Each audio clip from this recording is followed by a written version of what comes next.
Hey guys, this is Tyler Zombro with Tread Athletics, and today I wanted to talk a little bit about inflection points and how it pertains to throwing to either the same-handed hitter or the opposite-handed hitter. So pitches are performed drastically different based upon which handed hitter they're thrown to. So something that is unique that you can start to do with pitchers is essentially creating multiple arsenals. This is something that I've heard from a few big league guys. Matt Bowman is one of notice who I've spoken with frequently about this topic, but essentially he's viewing himself in two different standpoints of how he is as a pitcher with how he attacks the same-handed hitter versus the opposite-hand hitter. So for instance, in an arsenal, you might be looking at somebody who throws a four-seam, two-seam, cutter, slider, change, for instance. In this scenario, this guy might only utilize four-seam, cutter, changeup to lefties. Against righties, he might be more sinker, slider dominant.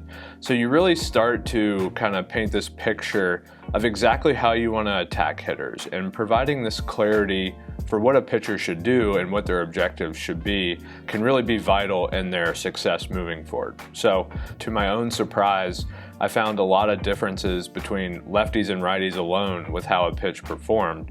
I expected a lot of the data to kind of be uniform across the board with facing the same-handed hitter or the opposite-handed hitter, but as we're looking at horizontal approach angles, vertical approach angle, deceptive qualities, etc., a lot of these numbers actually changed more than I anticipated. So wanted to take a deeper dive into that today and really start to work through a lot of these scenarios of how you can best construct an arsenal to the same-handed hitter and the opposite-handed hitter. Overall, with four seams, you don't see a ton of variance between how they're going to perform versus same hand versus opposite hand hitter. We know the two biggest factors for four seam success is going to be velocity and vertical approach angle, and that's validated here in the data that we have. As far as distinguishing which pitch you're going to throw to each hand with four seams, really you're just going to alter usage a little bit. And one of the things that I wanted to talk about was horizontal break is a little bit of a factor that sways to the same hand versus the opposite hand. If you have an outlier horizontal quality, whether that's alluding to cut or run, how you utilize that can be really important. So in general, if you're cutting the ball, it's actually going to perform well against both hands. This is certainly a deceptive quality. You see it a ton of righties going at lefties with this. And then right on right, obviously that's not a predictable trajectory that hitters are really used to. On the other side of that, in terms of run, we really get into a little bit of the argument in terms of pitch tagging. If you are a guy who's running it 15 to 20 horizontal, are we going to label that a four seam or a sinker? Ultimately, we're going to cover that pitch individually, but you'll see a guy like Jose Berrios, for instance, has a ton more success with his four seam against righties than lefties due to the amount of horizontal break on his fastball, or that heavy arm side run. So to go through a couple of examples, I wanted to take a look at guys who both carried the ball, a little bit of eluded cut and run, and kind of talk about those differences in WOBA. Jacob deGrom, first example, his WOBA in 2019 versus left-handed hitters was 302, and versus right-handed hitters it was 281. So pretty much same outcomes versus both lefties and righties. When you think about deGrom, it's kind of that average-ish carry range and about expected arm side run. Of course, the velocity, phenomenal, and the vertical approach angle is great. So those are really the two qualities he's going to focus in on, and again, we predict those to perform the same to both handed hitters. Next, Garrett Cole versus left-handed hitters, a WOBA of 237, and righties a WOBA of 320. So his fastball actually performed better to the opposite hand. Oftentimes that's not expected with fastballs, but in this case it is. And again, we know that his qualities are going to be based on velo, vertical break, and vertical approach angle.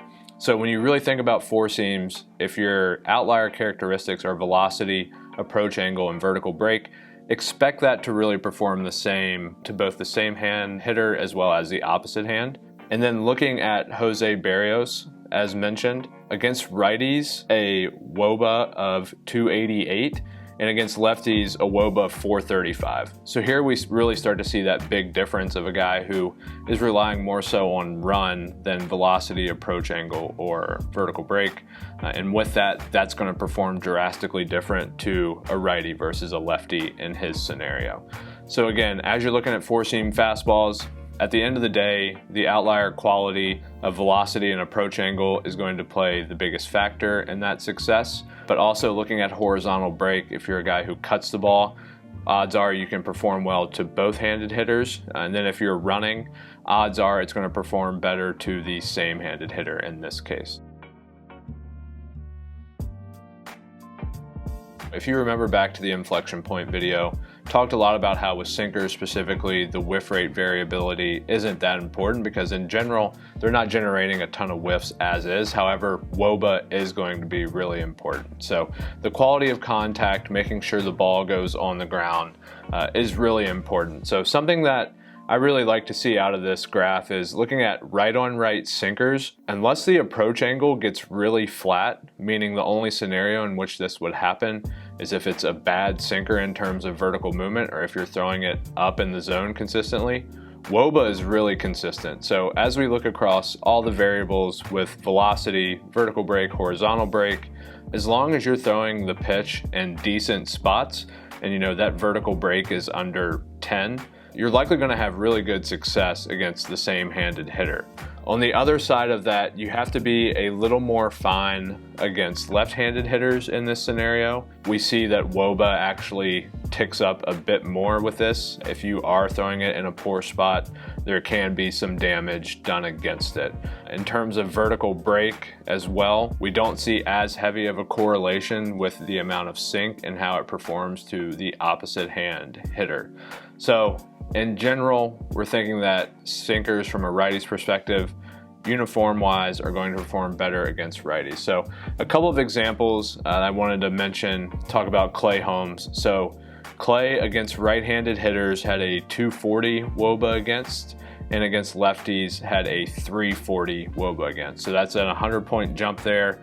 Again, 340, the pitch is still performing relatively well. This is a really good sinker that we could see performing to both sides. So keeping that in mind for him about maybe altering usage to left-handed hitters. Looking at Logan Webb, so this was an intriguing case where against righties, he's looking at a 310 WOBA against and lefties a 328.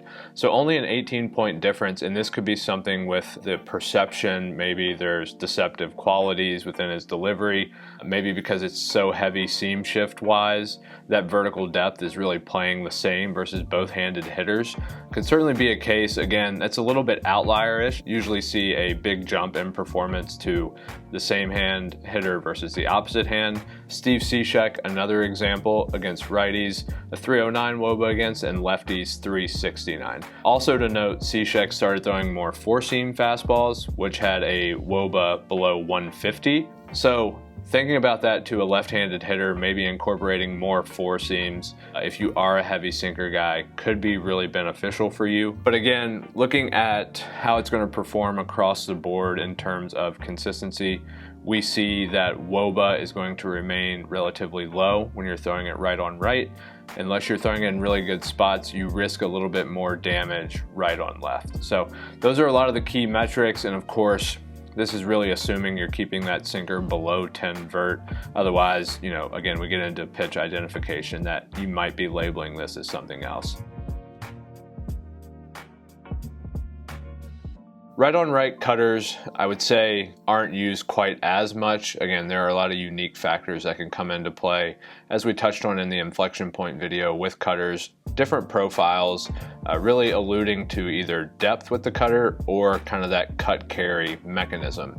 As we talked about in four-seam fastballs, if carry stays consistently high above average, you're going to see pretty uniform results against. But in this scenario with right on right cutters, getting to the zero line horizontally is the biggest factor for success. So if you're getting that good glove side movement, the pitch is probably going to perform well right on right. Now, looking at left-handed hitters, so we're talking about throwing to the opposite hand side here, the vertical break is actually really important.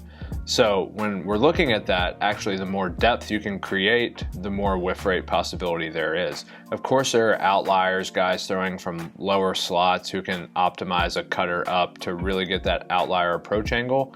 But otherwise, you're looking at a scenario where depth to the opposite hand with cutters is going to play way better. And thankfully, we have two really good examples of the cut carry versus cut depth, with cut carry being Kenley Jansen. So looking at Kenley Jansen, his WOBA against right-handed hitters was 232, and against lefties it was 295. So with this cut carry mechanism, he did better against right-handed hitters. And then looking at Emmanuel Clase, so this is an example that really will jump out to you. A 305 WOBA against righties and a 200 WOBA against lefties. So he's somebody who has a little more of depth on that cutter. It's not the cut ride.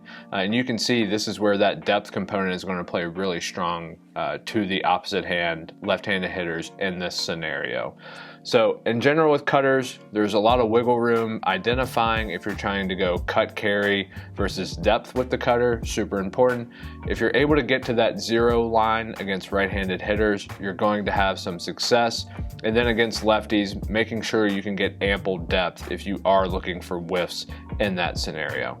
So thank you guys for watching, and we'll see you in the next video.